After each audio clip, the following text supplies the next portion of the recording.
If somebody's considering filing their own property tax protest and they're going to have an appeal, what are some things to avoid? I mean, number one, don't show information that doesn't have a bearing on your property's value. There has to be value to remove for it to have weight. So pictures of your neighbor's house don't have any bearing on your property's value, sadly, from an appraisal standpoint. Pictures of your driveway, the appraisal district doesn't put any value on that. Like you either have one or you don't. There's no value placed on the property for having a driveway. A lot of people come in with pictures of cracks and that sort of thing. Like, well, there's nothing really to do there.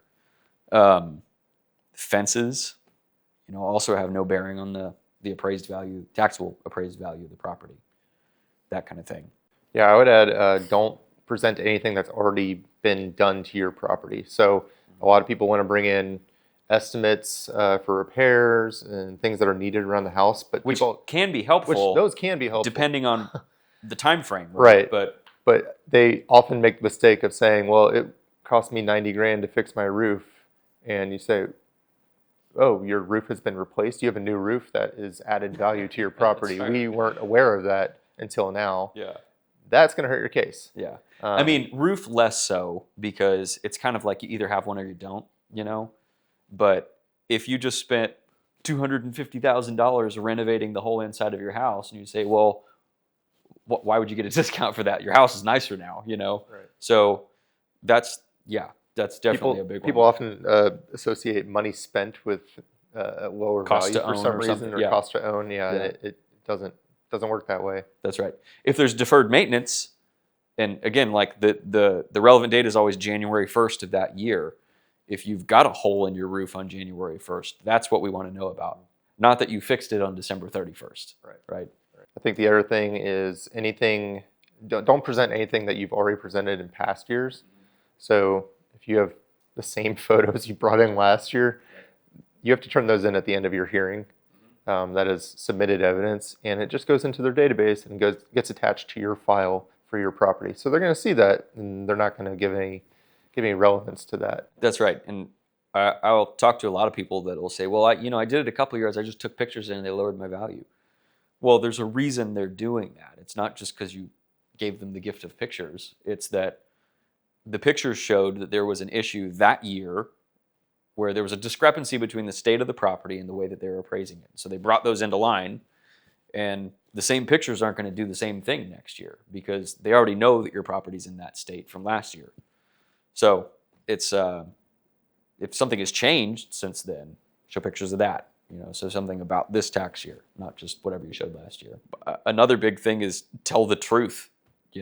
These appraisal review board members and these appraisers do thousands and thousands of these hearings every year, and they get lied to so much they get really good at spotting it. And not only should you not go in and lie because you are under oath that you'll tell the truth, and maybe you shouldn't conduct yourself that way, it's not good for you and it's not good for them. I'll say it that way.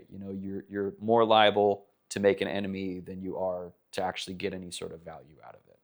And I'll be honest, like there are times that I've been talking to an appraiser about a particular property, and they'll pull it up and there's a giant red flag on that property that the property owner used to come in and do it themselves, and they would be so dishonest or so abusive to the appraisers that they've got a flag on there and they know who that person is, and a supervisor has to deal with them, or they just they watch out for that person. So it can damage you long term if you do something like that. Right, and the aggression part you just mentioned, that leads really to the last point, which is try to stay unemotional, stay objective in your hearings. Don't go in with a fiery, accusatory language or anything like that. Stay calm, present your evidence, just be polite.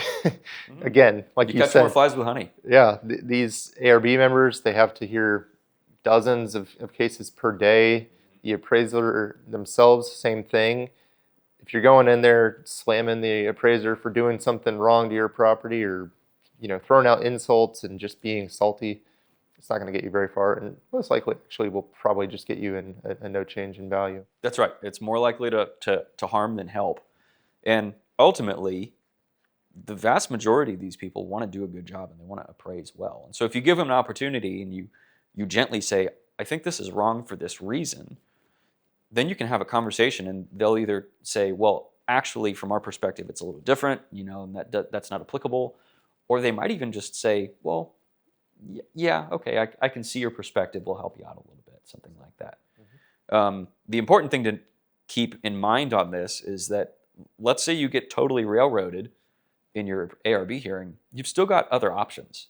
After that point, you can file arbitration and appeal it again. So it's not worth blowing up in a hearing and screaming at them, which does happen, believe it or not. I've seen it happen. Yeah.